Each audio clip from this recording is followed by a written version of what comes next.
เซนว่าหมอที่ชองเลยนะหมอที่ชองว่าดิหมดที่สอง เลยนะหมอซุกนะเด้อเนาะสบายดีเด้อเนาะสบายดี เนาะ เนาะ หมอนึงเลย เม็ดหมอนึงเลยเนาะแซ่บอยู่แล้วเนาะแซ่ไปดี ขนาดว่าบ่ได้ใช้เกลือก็ว่าหยัง เบสอันใส่เส้นกระตาดำนี่ หายย่องกันแล้ว บ่เสียงแล้วยังมักย่องอยู่เด้อน่ะ เพิ่นบางย่อง ทางว่าสิงแล้วก็นอนเนาะยังงั้น นอนพี่น้อง กินยาแล้วก็นอนพักผ่อน นี่แกเอากับเมื่อเลยเอากัน อย่าบ่เซนให้บ่เซนจัดการเลย มืดมาแล้วนะ มาว่านี่บ่ พี่น้องเอ้ยเนาะคนก็คืบมาเลยพี่น้องเนาะพี่น้องเอ้ยอันนี้มันก็สิเนียนนากูเก่าบัดนี้พี่น้องเอ้ยเนาะเนียนนากูเก่าแล้วเนาะเฮ็ดให้เฮาฝนบ่ตกบัดนี้เนาะนี่ก็เนียนนากูเก่าเนาะนั่นเด้พี่น้องเอ้ยเนาะ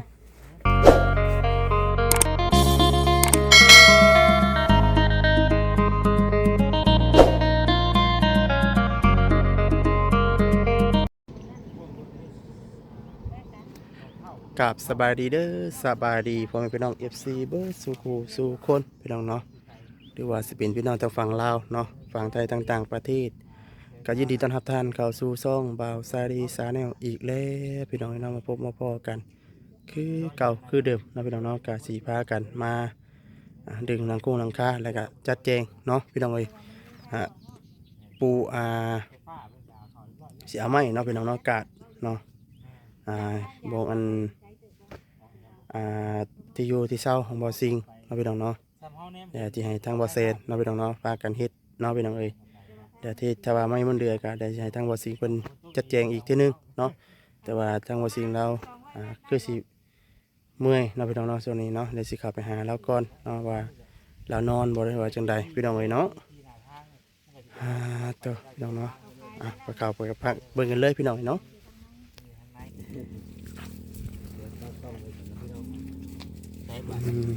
ก็คือปลูกมันปลูกได้พวกมัน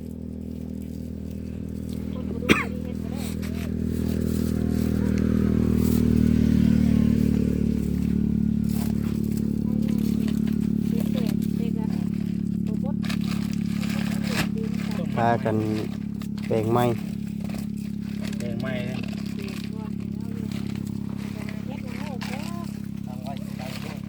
ส่วนว่าสิ่งบ่หายเฮ็ดนี่ว่าเนาะ ว่านี่เห็นเราได้เฮ็ดได้กันเราได้เป็นละงูได้ สินี่ก็ต้องไปเช้ายังหมอซุกว่าบ่เซน ว่าหมอที่ชองเลยนะ หมอที่ชองว่าดิ หมดที่สอง ชองเลยนะ หมอซุกนะ เด้อเนาะสบายดีเด้อเนาะสบายดี เนาะ เนาะ หมอนึงเลย เม็ดหมอนึงเลยเนาะแซ่บอยู่แล้วเนาะ แซ่ไปดี ขนาดว่าบ่ได้ใช้เกลือ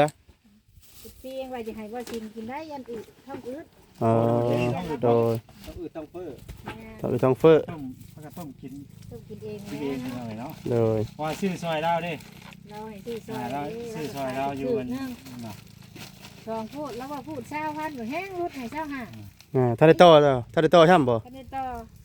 ก่อนเลย เมื่อนั้นก็ซื้อขนมเมื่อไปทางบ้านลุงโจยนะไปซื้อขนมยังก็มื้อน่ะซื้อขนมสามเหลี่ยมบ่ขนมแซนด์วิชเนาะ แซนด์วิช เดี๋ยวขนมตามเหลี่ยมพอ ก้อน5,000 ถามเพิ่นว่าเอาขนม3ก้อนบ่ก้อนเท่าไหร่ ก้อน ก้อน 5,000 5,000เพิ่นว่า บ่แซนบ่ได้ถามว่า 3ก้อน30,000เนาะ ตั้งแม่ค้าแล้วก็หัวมื้อนั้นพี่น้องเนาะ อะไรคือแล้วว่าหยอกคือแล้วว่าอีดีเนาะนี่ว่า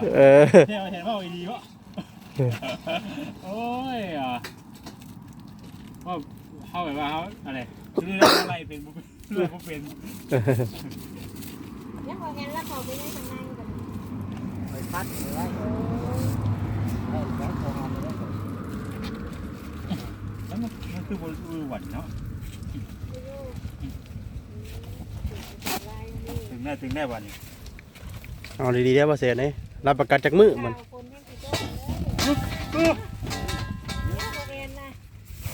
เฮ้บาทนี่ ยังต้องไงมาได้ใช่นี่ จะย่าแต่เสียงกันเนาะ ลองเป่งๆดิ เล็กกันมาได้ใช่ ลงแต่ลังข้างเนี่ยนี่แต่เราบนนอนอยู่หันดิ เนาะ ฉันบ่ฮิงบ่ เอาไปต้องอันนี้เด้เอาไปต้องอันนี้มันชุดลงมาเนาะโอ้ยเฮ้ยมันก็ตึงอยู่ได้บ่นี่เนาะเด็ดยิ่งซิ่งบ่นี่ ต้มบักสะดีพี่น้องเนาะ พี่น้องตั้งไว้ไกลๆมันมีไม้เนาะโอ้โหที่ได้ยินบ่ เขาต้องดึงหรือว่านี่กะต้องดึง ดึง ไม้ ดึ เนาะ งเนาะดึงให้มันเข่ง ใส่แว่นตาจะคืออันหนังอันนั้นเลยแหละเวมไพร์เบสแสดงให้ดิ ๆโอ้ เดี๋ยวเคยเห็นเบิ่งบ่ บ่เคยเบิ่งเลย หนังเวมไพร์ มัน เบ เป็น ส ไปได้บ่ว่าหยัง บักเบสอันใส่เช่นแว่นตาดำเด้ หายย่องกันแล้วบ่ บ่เสียงแล้วยังมักย่องอยู่เด้อน่ะ เพิ่นบางย่องอยู่ ทางว่าสิงแล้วก็นอนเนาะยังงั้น ก่อนพี่น้อง กินยาแล้วก็นอนพักผ่อน นี่แกเอากับเมื่อเลยเอากัน อย่าบ่แซนให้บ่แซนจัดการเลย มันมืดมาแล้วน่ะ มาว่านอีกบ่ คนก็คืบมาเลยพี่น้องเนาะเพิ่นสิตก ปีนไปเดี๋ยวมาเสียเลย ไหน ปีนข้างนี้นะเจ้าบ่มามัดตรงนี้ ต้องมัดไม้บ่ แม่นี่มันกดมันนี่เล่น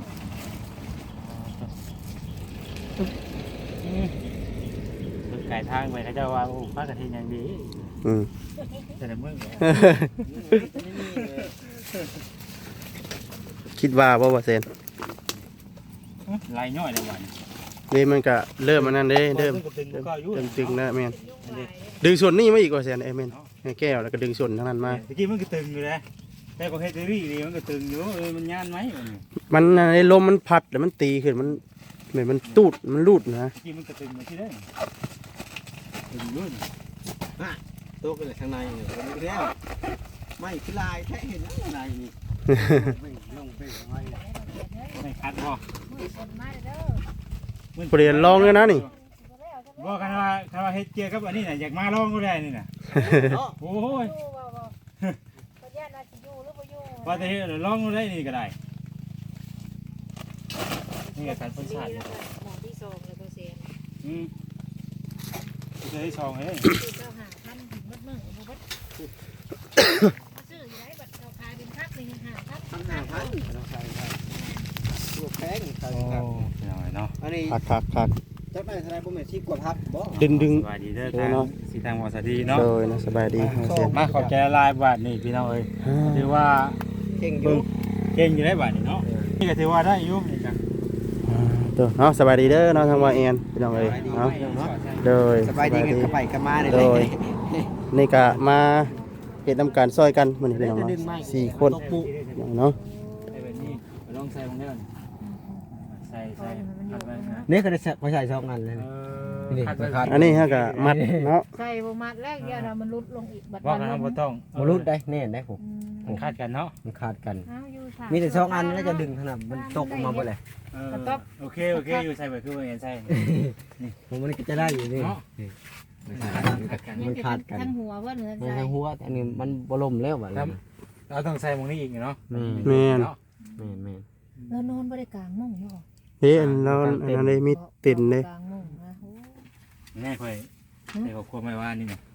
ไปเขียน นี่ค่อย ไปหาหมอว่ะ น้องสิงไปหาหมอโอ้ว่าเพื่อมีไผมาเห็น หักผ้าอยู่พี่บ่ผ้าอยู่ลุม ป้ามันปิ้นหัวไปคนละทาง แม่ ไปอ่านออกดิเขียนหนังสือขึ้นไปดิ น้องสิงไปหาหมอพาอยู่ลูก ผ้าอยู่หัวตะนี่นี่ เสียกันตะดก เขียนปีนเนาะ โอ้นี่เนี่ยไป พาอยู่พี่ น้องสีมาหมออยู่ดิ ข่อยเบิ่งอยู่ข่อยก็บ่ได้เข้าใจว่ามันหยัง ข่อยถามมันอยู่มื้อเช้านี่เพิ่นก็บ่จักเพิ่นว่าเพิ่นก็เลยอ่านเบิ่งเมื่อวานนี่ก็บ่ฮู้ว่าไผมีไผในเข้ามาน่ะว่า ให้กันนั่นไปเดี๋ยวยังเอาสอนใหม่นี่ใส่อีกเนาะ โดย ยังเลยคุณเบิ่งกันได้บ่ได้ โดย ให้หมอเลยบ่ได้เนาะ มีแต่ว่าน่าเป็นน้องว่าสิงแล้วก็ยังพักผ่อนอยู่เราเป็นน้องพอดีว่าทางว่าสิงเรากินข้าวแล้วกินยาแล้วพี่น้องเนาะมันก็เลยเทศอาการที่ง่วงนอนเนาะนี่ครับกาดแล้วพี่น้องเนาะนี่กาดเป็นที่เรียบร้อยแล้ววันนี้เนาะคักพี่น้องเลยเนาะเนาะพี่น้องเลยอันนี้มันกะสีเนียนนากูเก่าบ้านนี้พี่น้องเลยเนาะเนียนนากูเก่าแล้วเนาะเฮ็ดให้เฮาผลบ่ตกบ้านนี้เนาะ นี่กันเน้นนากูเก่าเนาะนั่นเด้พี่น้องเนาะพี่น้องเนาะกะทางเฮากะจะกลับบ่แซนเนาะพี่น้องเนาะดึงไปที่เรียบร้อยแล้วเนาะพี่น้องเนาะมันกะคิงเนาะบัดพี่น้องเน้นนากูเก่าแล้วบัดแต่ก่อนมันก็เน้นนาอยู่พี่น้องเนาะแต่ว่าลมเนาะพี่น้องเนาะลมพัดแล้วมันเพิ่มขึ้นเนาะมันก็ได้ยานเนาะพี่น้องเลยตัวพี่น้องเนาะจากนั้นก็มีแต่ว่าป้าให้ว่าสิ่งพักผ่อนก่อนเนาะพี่น้องเนาะอาการเราก็ดีขึ้นแล้วเนาะถือว่าแต่มาอีกมื้ออื่นเนาะสิพาทั้งบ่สิ่งเนาะพี่น้องไปเบิ่งที่ดินแปลงใหม่บ้านหนึ่งเนาะมื้ออื่นพี่น้องเนาะตอนแรกเนาะพี่น้องว่าสิพาบ่สิ่งไปมื้อนี้เนาะพี่น้องก็เลยทางสบุญเพิ่นมาว่างเนาะไปเบียดไปงานเนาะ หลายมองหลายบ่อนนี่พี่น้องเนาะก็บ่ว่ากันพี่น้องเนาะมื้อนี้ก็สิพากันไปหาน้องเตี้ยวันนี้พี่น้องเนาะพี่น้องเนาะสิพาไปหาน้องเตี้ยก่อนว่าถามอาการเนาะพี่น้องเนาะถามอาการน้องเตี้ยเนาะพี่น้องเอ้ยว่าเราจากบ้านผู้ซิมแหละพี่น้องเนาะว่าบ่ฮู้ว่าทางน้องเตี้ยใครแน่แล้วบ่หรือว่าจังใดพี่น้องเอ้ยเนาะคลิปนี้ก็บ่มีหยังหลายเนาะพี่น้องเนาะเรื่องข่าวดีเนาะงบประมาณนี่ก็ยังบ่ทันได้มีไผมาสมทบเนาะพี่น้องเนาะตอนนี้ก็ยังมีอยู่40,000เนาะเรื่องงบซื้อดอกซื้อดินเนาะทางบ่ซิงพี่น้องเอ้ยเนาะตอนนี้ก็ยังขาดอยู่13,000เนาะแต่ว่าเอาดินแปลงนี้เนาะพี่น้องเนาะแต่มื้ออื่นเนี่ยสิพาทั้งบ่ซิงไปเบิ่งเนาะที่ดินแปลงใกล้กับพ่อน้องอึ่งนี่แหละพี่น้องเนาะพ่อน้องอึ่งหรือว่าพ่ออึ่งมีทุกอย่างนี่แหละพี่น้องเนาะอย่าแต่ว่าจะดีก็สิเข้าไปมื้ออื่นนี่แหละเนาะจังได้ฮู้กันแต่ว่าเรื่องราคานี่ยังบ่ทันได้ป้าในการน่าสิอยู่ระลาวข้าวเดียวกันนี่แหละพี่น้องเนาะระดับ50,000นี่แหละเนาะแต่ว่าพื้นที่นี่ก็สิกว้างกว่าตัวนี้เนาะพี่น้องเนาะตัวเฮาเบิ่งตะบิดนี่เนาะตัวนั้นน่ะ30 คูณ 30ตัวนี้นะตัวเฮาเบิ่งพาบ่สิไปเบิ่งมื้อนั้นน่ะ15เนาะพี่น้องเนาะคูณ20เนาะพี่น้องเนาะพี่น้องเนาะสำหรับคลิปนี้ก็ลำลาไปก่อนแล้วให้ทางบ่สิงพักผ่อนเนาะพี่น้องเนาะผิดพลาดประการใดเนาะขอโทษขออภัยผมพี่น้อง FC เบ้อสู่คู่สู่คนพี่น้องเนาะกับกำจาใดเนาะบ่ม่วนนั่นหูพี่น้องเนาะต้องกราบขอโทษขออภัยผมพี่น้อง FC เบ้อทุกท่านเนาะสำหรับคลิปนี้ก็ลำลาไปก่อนแล้วเนาะพี่น้องเนาะก่อนอื่นก็ขอขอบคุณเนาะทางผมพี่น้อง FC เบ้อทุกท่านเนาะกับฝากเบิ่งให้ในเด้อพี่น้องเด้อเนาะรอติดตามน้ำกันเนาะพี่น้องเนาะฝากเป็นกระดังให้ใจให้แน่เนาะพี่น้องเนาะช่วงนี้ลงไปกับวิวบ่ค่อยขึ้นเนาะพี่น้องเนาะผู้บางคนก็ว่า FC ว่าว่าสวัสดีคือว่าหลายแท้ว่าซั่นเนาะก็ต้องกราบขอโทษขออภัยหลายๆพี่น้องเนาะพี่น้องเนาะสำหรับนี้ก็ลำลาไปก่อนแล้วเนาะฝากติดตามให้ในเด้อพี่น้องเด้อเนาะอยู่ดีมีแฮงพี่น้องเนาะกลับกันมาสบายดีพี่น้องเลยเนาะ